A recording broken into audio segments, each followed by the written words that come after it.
Je suis au ministère des Sports, je travaille sur plusieurs fédérations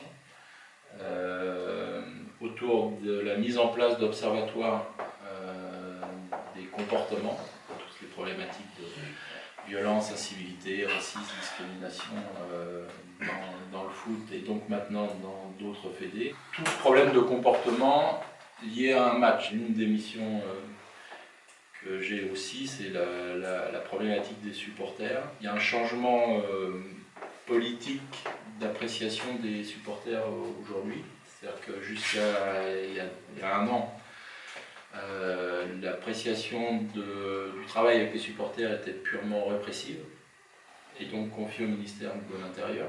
Pourquoi? Parce que le supporter égale violence dans les faits. Et donc l'intérêt d'avoir un outil qui observe, c'est ça, c'est d'avoir des chiffres objectifs. Dans les faits, c'est même pas 1% des supporters. On ne peut même plus travailler sereinement en disant oui, mais 99% des gens, c'est pas ça. Et ceux-là, ils n'ont pas le droit à la parole. Alors depuis, on va dire 2 ans, il y a un changement, et donc notamment sous l'impulsion du ministère des Sports, puisque c'est sa vocation, lui, d'être plutôt sur la prévention, sur des actions citoyennes. On est en train de rééquilibrer les choses. On est en plein cœur de l'actualité, puisque un projet de loi a été déposé et voté à l'Assemblée nationale il y a un mois, qui va dans ce sens-là, c'est-à-dire qui a à la fois durci